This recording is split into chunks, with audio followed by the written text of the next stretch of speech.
And then Loomis spots some kid on the street wearing a mask and decides that he's Michael Myers. Yeah. And he... Well, hang on. We got to go slow here because this is the best scene in motion picture history.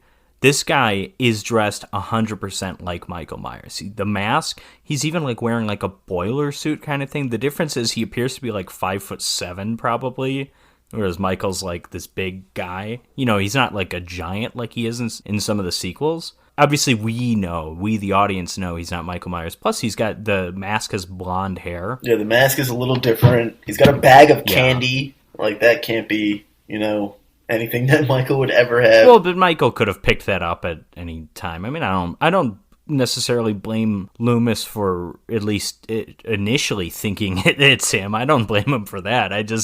It's more just like why is he dressed like this? Like, what is, like, I get it. The William Shatner mask that Michael Myers took was a Halloween mask, sure. It was available for sale. Michael stole it from the drugstore or whatever. So, yeah, the mask was selling. It's less that. It's more like, what's he going as? He's just wearing a boiler suit. It's like he's dressing up as Michael Myers, like he saw the movie.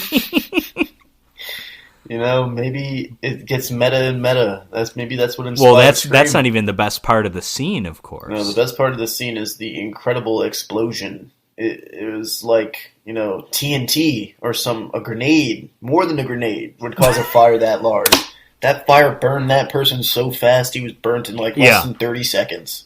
Because Loomis is chasing him, and he wanders out into the middle of the road. Gets not really running. Slammed by a car going, what might have been 70 to 80 miles an hour. Yeah, a police car. And then not only does he get hit by a car, but he gets smashed into a truck, which is in the middle of the road.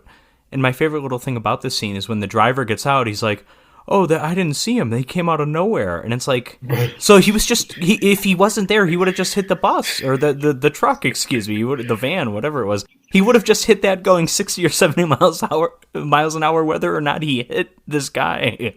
So someone would have died here at any rate. Yeah, just an incredible filmmaking. Then all of a sudden...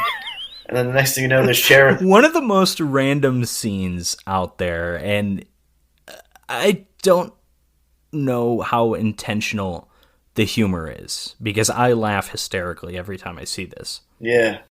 We've got to return to Halloween 2, the best scene in the movie, which was the scene where where the police car runs over an innocent child and murders him. Ben Tramer. We didn't even talk about how that is revealed to be Ben Tramer, and to me, it's so funny for a number of reasons. One, Ben Tramer, as I mentioned, like, he gets mentioned a couple times in the original Halloween. He's some guy that's interested in Laurie, who one of Laurie's friends told that she was also interested in him, even though she's not. But that's all we know about Ben Tramer.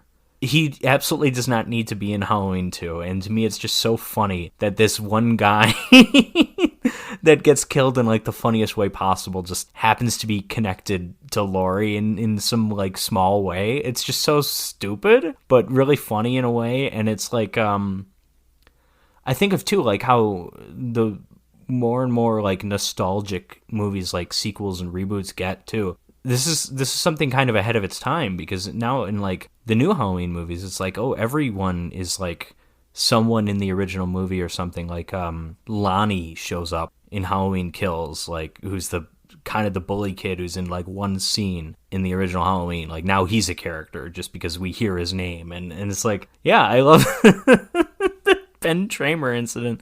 And then they also, because when they have the dead body, they don't really think it's Michael, because they think when they're doing the autopsy, and as you mentioned, it's a severely burned body, they're thinking he was about 17 years old. Then some kids come up to the sheriff and to Dr. Loomis, and he's like, hey, have you seen our friend Ben Tramer? We haven't heard from him, and he left the party. He was really drunk when he was going home. So you have this. So it's not just that Donald Pleasance was chasing down some like teenager who's completely disconnected from the Michael Myers storyline. He's chasing down a drunk teenager, which makes it so much funnier to me. Yeah, man. Oh, man. Like, Loomis got away with a lot. He got away with a lot. But as I'm saying, Loomis isn't even the guy that kills him. That guy, that police car without his sirens on, going 75 down a down a suburban street, a is the one that takes him out. street. He came out of nowhere. A street the very street that Michael Myers got yelled at for speeding in the last movie when he was going like 30. Remember that? Yeah, speed kills. Speed kills, yeah. Well, it does. That pays off. That whole line is set up for Halloween 2. It might have been.